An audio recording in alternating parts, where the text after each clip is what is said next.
de la evidencia, como vamos a intentar desarrollar, no tiene nada que ver con medición de la efectividad, ni del producto, ni prácticamente la evaluación de servicios de salud, porque es otra cosa. El clínico no se ha sentido muy involucrado en todo esto de la evaluación de servicios, del producto, del coste, etc. Yo creo que en la práctica clínica lo que realmente inquieta, al tener un deseo de hacerlo lo mejor posible, inquieta el concepto de la incertidumbre, de la variabilidad de la práctica clínica, ¿no? Y por supuesto de la efectividad, pero de la efectividad no por su coste, sino de la efectividad en el sentido de atender los objetivos que realmente nos planteamos cotidianamente. Yo creo que, por tanto, de aquí, del terreno de la incertidumbre, de la variabilidad de la práctica clínica, de la frustración de una efectividad escasa, empieza a plantearse la necesidad de un tipo de medicina, de un tipo de práctica más satisfactoria.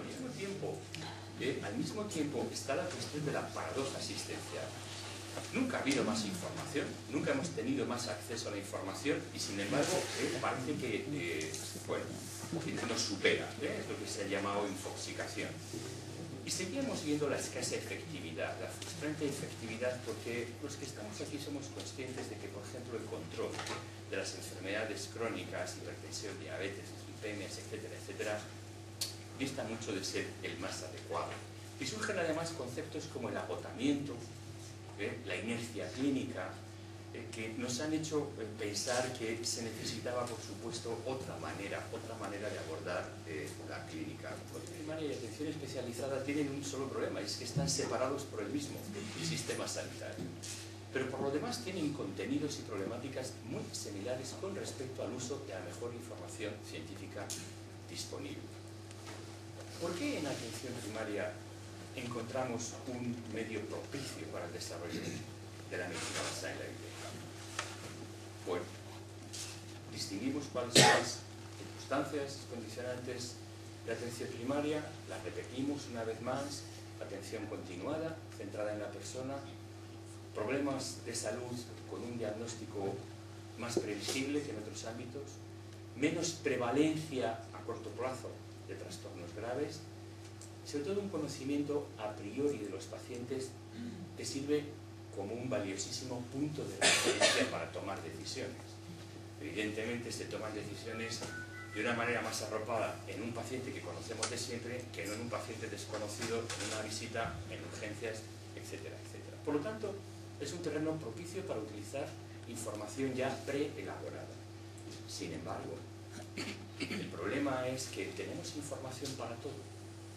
El espectro de problemas de salud es amplio y sin especificar. Probablemente lo que debamos hacer es centrarnos en usar la mejor información disponible, evidencia contrastada, en vez de hacer un discurso, un ejercicio clásico, de esos valores clásicos de la intuición, la experiencia y el razonamiento fisiopatológico. Hemos cambiado de paradigma y lo que se necesita en estos momentos es tener la mejor información, no tener buen ojo clínico, que son dos cosas muy... Proponen ese cambio y proponen estrategias. Y enuncian algo que ellos son los que denominan evidence-based medicine, medicina basada en la evidencia, pero que tenemos que ver que no es un tipo de intervención, sino que es una medicina que usa un proceso de transferencia de conocimiento que se llama medicina basada en la evidencia. Es un proceso de transferencia de conocimiento.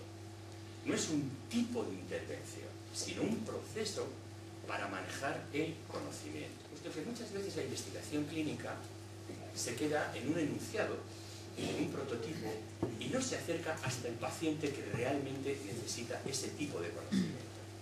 E insiste en esa segunda fase que debemos asegurar que los nuevos tratamientos o conocimientos realmente alcancen a las poblaciones o a los pacientes concretos y que se utilicen correctamente.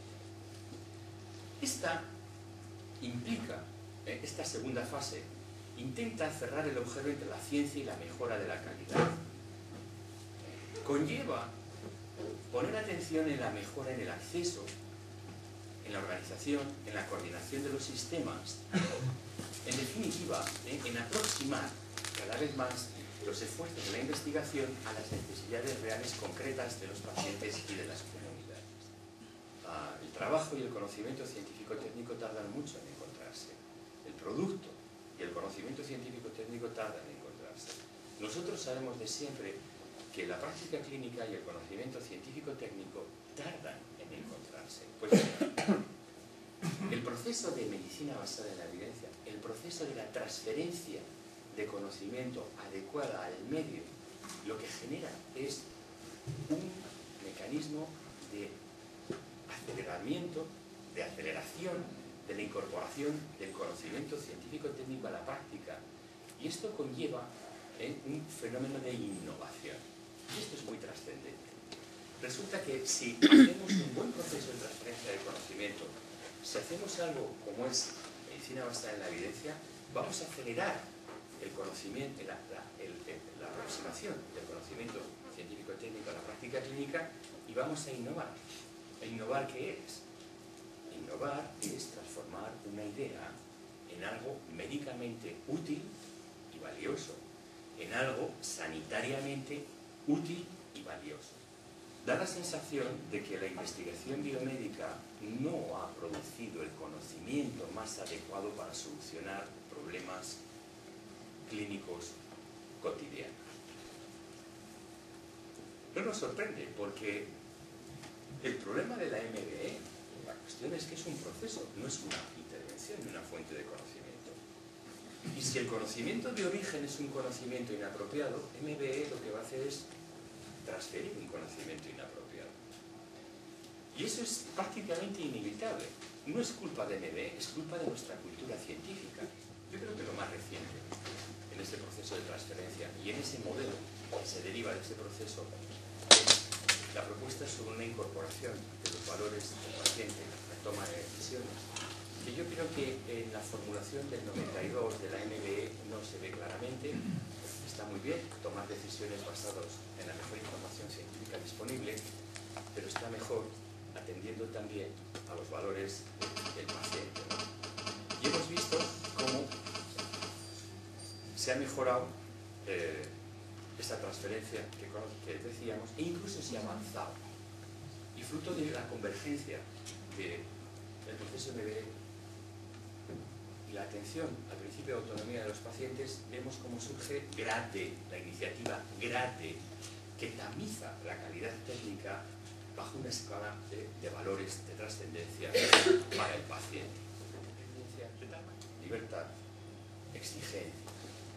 Probablemente sean las tres cualidades que nos permitan, insisto, seguir tratando a nuestros pacientes de la manera que mejor queremos y podemos. Y nada más, no tengo muchas más reflexiones, me he vaciado de reflexiones, así que era todo lo que quería